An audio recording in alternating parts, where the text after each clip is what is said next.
What's up, tubers? Tio here, Simplistic Fishing, coming back at you tonight to do a new lake breakdown for you. I keep getting these smaller lake requests in Texas that somehow I missed. I thought I had pretty much every small lake in Texas taken care of, at least out on the website. I know I still have a lot of YouTube videos to go, but that's going to take me years. But anyways, I got another request for Granger Lake. Didn't even know it existed, to be honest with you. Tonight, we're going to go in and break it down. This one is super cool. Basically, you don't get squat from the Google Earth side. You get a couple of little spots, and that's about it. That's all you can find. But then when you pull this up from a contour perspective, it is amazing. It looks like a super cool lake to really get good at offshore fishing without having to go out, on a 100,000 acre lake and try to find some fish. So I'm telling you, I think this one's going to be a good one. Let's go look at it.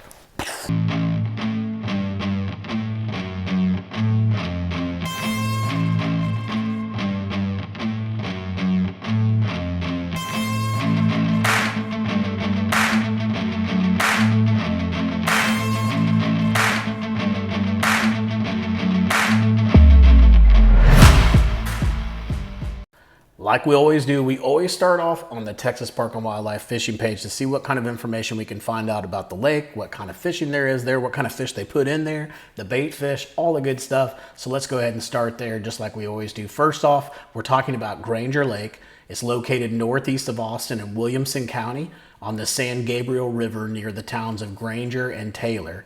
The surface area on this lake is only 4,000 acres. The maximum depth, however, is 50 feet, so pretty deep little lake for as small as it is, and it was impounded in 1980. You can see here the current lake level. You can go to that if you want. The fluctuation says moderate. I'll be honest with you, from what I saw on Google Earth, I didn't see a ton of fluctuation in this lake, maybe 1 or 2 feet, and that was about it. So it was really hard to find stuff in the lake. And then next thing would be normal clarity, and that's turbid to moderately turbid, which usually when I see that, it means bass fishing, unfortunately, is not going to be very good. Dang, that's kind of upsetting. I didn't go to this page before I did the breakdown. Hopefully I'm wrong there with my guess, but you'll see some things later on this page too that are going to say the bass fishing's poor. So that kind of worries me that number one, we've got clarity here at turbid to moderately turbid, which means it's going to be, just all over the place. So that's usually not good for the bass. And then when you come down here and you look, it says the largemouth bass is poor. But let's go ahead, before we get into all that, let's just go ahead and keep breaking this thing down. As we move down, the predominant fish species in this lake, white bass, crappie, and catfish. Notice here, largemouth bass aren't even in here.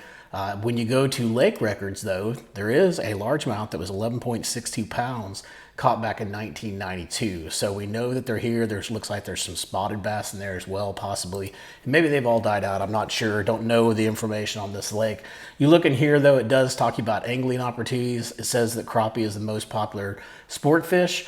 Large numbers of legal-sized crappie are present. It doesn't even talk, as you read through here, the last thing is largemouth bass are present in small numbers and provide a marginal fishery. So hopefully Texas Park and Wildlife's wrong. Maybe they've been working on this one to make it better, or maybe the water clarity just doesn't allow it.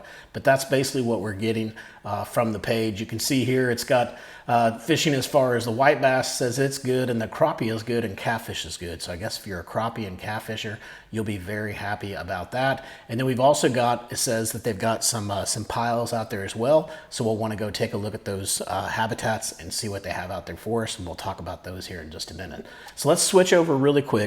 Let's look at this thing from Google Earth, and then we'll switch over to the Navionics boating app and actually look at it from a contour perspective.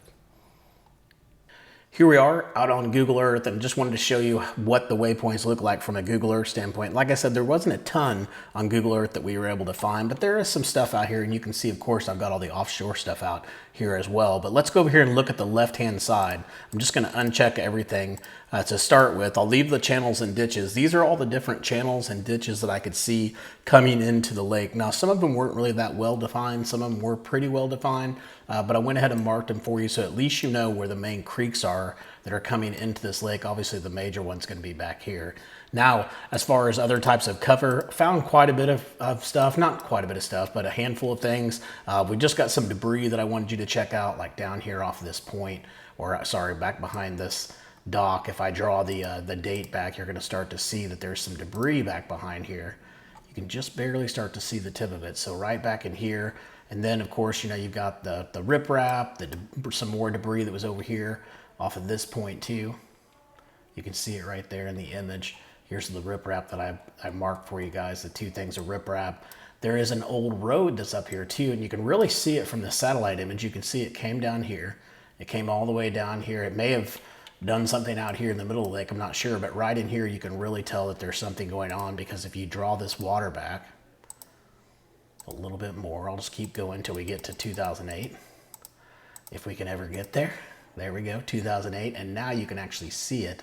It's right there. There's an intersection right there, and there's actually even a spot that comes out this way. So these could be some old road beds you could fish around, stuff like that. There's some really good cover right in there too. You can tell that just by looking at even this image. But if I draw this back, you can see this road may actually go even further in there. I can't tell, and I didn't see anything on Navionics, so maybe not. The other thing I wanted to show you guys was up here. We've got an old pond dam that's right in here.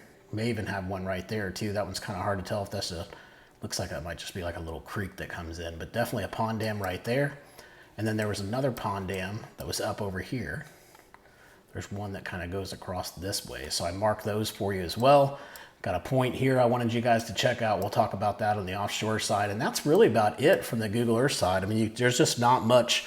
There's no like rock piles that stick out or anything that I can see, no huge laydowns or anything like that. Now, obviously there is a lot of cover in this lake. If I move this back up to 2022, you can see you probably got some hydrilla or something like that. I'm not sure what all you have in here, but you definitely got standing timber that's back in some spots. And this really isn't a good image here. Let me get back to a decent image where you can see that there's some grass and stuff like that in here. I don't know if it's grass or if it's just this kind of buckbrush and stuff like that, but you know, these areas where this buckbrush is, right in here, right in there, the area we talked about there, you know, even right in here, those are great places to fish around. And the bass love to get up in them for sure. So let's go ahead and move on out. Let's switch over to the Navionics boating app. Let's look at this thing from a contour perspective, because like I said, it looks totally awesome from a contour perspective, and I'm really, really disappointed that Texas Park and Wildlife has marked this as a poor fishery for bass, because wait till you see the offshore stuff. Now I'm out here using the Navionics boating app, and what we're going to do is we're going to look at the contours on this lake to really find the hot spots of where we think the fish are going to reside at. So let's go ahead and just start up here on the northeastern side. We'll start there and then we'll work our way back. We got quite a bit to cover here, so it shouldn't take us too long. But look at what I was talking about from an offshore standpoint. I mean, just look at how beautiful this is. As a bass fisherman, this kind of stuff gets me excited when I start seeing these big shallow flats with breaks on the ends of them. We've got humps out here. You can see there's 3 different humps out here. Here's the shallow with the big shallow flat with the big break off the side of it.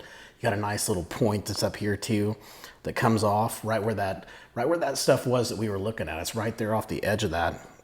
Then as we come over here, there's kind of an underwater point here. It's a little bit hard to see from the contour, but you can tell it comes out 10 foot and then starts to drop, but then it even has an additional drop that goes past there. So I really like that spot. And then of course, anywhere up here along this little ledge right here, I mean, you could have any, there's no telling what's going to be up there. It depends on how hard that breaks. But if it breaks as hard as it says, it's basically going from 4 foot to about 9 foot really quick. So you've got a really hard ledge all along that whole side. And then coming off that little flat that's out there, you've got another point that's right over here.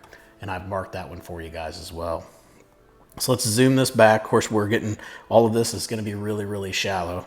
We're going to come back out here more towards the middle of the lake. And as you get out towards the middle lake, this is where we start to see some really good stuff again. One, we got a nice little hump that's over here. We've got another hump that's over here as well. And then right here, you've got a hump with like a little bit of a ledge going on as well. If I zoom this in, I'll show you guys. It looks really cool. But you can see here's that little ridge or ledge or something going on here. And then it comes out to this hump, comes up pretty shallow. So right there around that ridge or around that hump, or right there along that ridge could be good. There's another hump I missed out here as well at 15 foot that you could have probably went and checked out. Now I will say Texas Park and Wildlife had, I think, 7 different fish attractors on here, and I forgot to show you guys that on Google Earth, but they are on there. And I believe 2 of them are right there on these humps. So they've got some what they say are crappie condos that are out here to take a look at. So anyways, I've got those marked for you guys so that you'll have them. But look how awesome that is. I mean, isn't that just super cool for a really small lake to have this much structure in it. You've got more ledges that are down here. Let me zoom in here and show you. More ledges that are down here, like a little, almost like a little pinch point right in here, like a little saddle between these two things. You could get down in here and fish.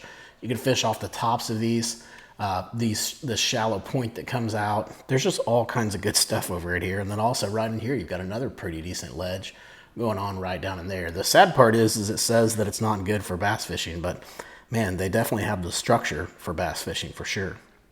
Let's move over here. Let's take a look at this little section. I think we can knock out quite a few of them here. Up here, we get up past here. It does say there's 2 piles here, so you may want to check out this area. I didn't mark that area for you, but you may want to check that out. But if you look up here, here's a really nice little cut in right here with a really nice, good looking ledge right there and coming off of a decent little flat. So you want to look at that. This is another good point right in here. Has some really good contours. And this point, it comes out pretty flat on the top and then has a nice break. So anywhere up off that break on the edge of it or even up on top of it, if they're up there feeding, might give you a good opportunity to catch some there. And then now we're going to work our way kind of towards the lower end of the lake here. We've got these cut-ins that are in here. These look like they could be old ponds or something like that, but you can definitely see one right here. You can kind of see where it's actually deeper than over here, so it cuts in, so you know that's a pond. And there's another one that's over here too, and this one over here actually looks like it's pretty decent. It goes down to about 14 foot, has some pretty good bank lengths. There should be a pond dam somewhere out in one of these, and we probably marked those pond dams for you guys when we were on Google Earth. But fish around the pond dam for sure, inside and outside. You're gonna have some success there. Now, main thing here on this one is you've got a really nice river channel that's going straight basically through this whole side of the lake. So anywhere on this river channel where you see hard bends, like right here where I marked, or right here, or right here especially, where that bends up against the land, that's going to be a primo spot to try to find some fish. And then also out here on any of these bends, so even here, here, you know, here, basically you can just scan that whole river channel and see if you can find where the fish are collecting up at. It shouldn't take you too long. It's not that big of an area, and definitely could be some really good offshore stuff. Now, if you look really closely on this one, there's a little mini ledge out here too. You can see it. This is kind of a, I'll call it a somewhat of a flat. Pretty wide contours, pretty flat area, but it has a really good drop right in here, right where that river channel comes this way and this starts working its way up the lake. So right there in that area, kind of like that. You've also got another couple little humps that are out here you could check out. And then of course, I've told you guys 1,000 times before, find the bend, you find the fish, right? So here's the bend, and it's coming off mixing a nice little point right in here. So I've actually marked 2 little spots in here for you, but love that little area there. You've got another ledge with a bend there that's kind of right on the edge of the bend. And then further down here, I keep trying to move that with my mouse and I can't, I got to use my finger for that. Over here, big shallow flats, right? And then here's that ledge right where that creek channel is. So get up on where that river channel or creek channel is. That's where you're going to find your ledge. You're going to have to be careful back in here. I believe this is where we started to see the timber, but also right in here, you've got some pretty good breaks going on right off of that point as well.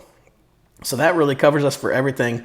I think there were 2 or 3 more spots down here on the dam. So let me show you this, but here's that big river channel swing we were talking about earlier.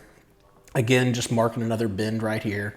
And look at this flat. This flat looks pretty decent. It's got good breaks off the side of it and a really flat top on it, so you may want to check that out. And then last but not least, it's really, really deep. You're probably talking, I don't know, 25 foot, dropping down to 30, 35 foot, but could be a nice little winter thing right here on this bend as well.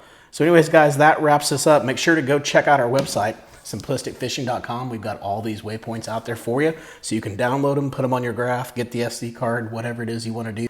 But go check it out. We've got several different lakes out there and would love to earn your business. Until next time, guys, I hope you catch your PB. Take it easy.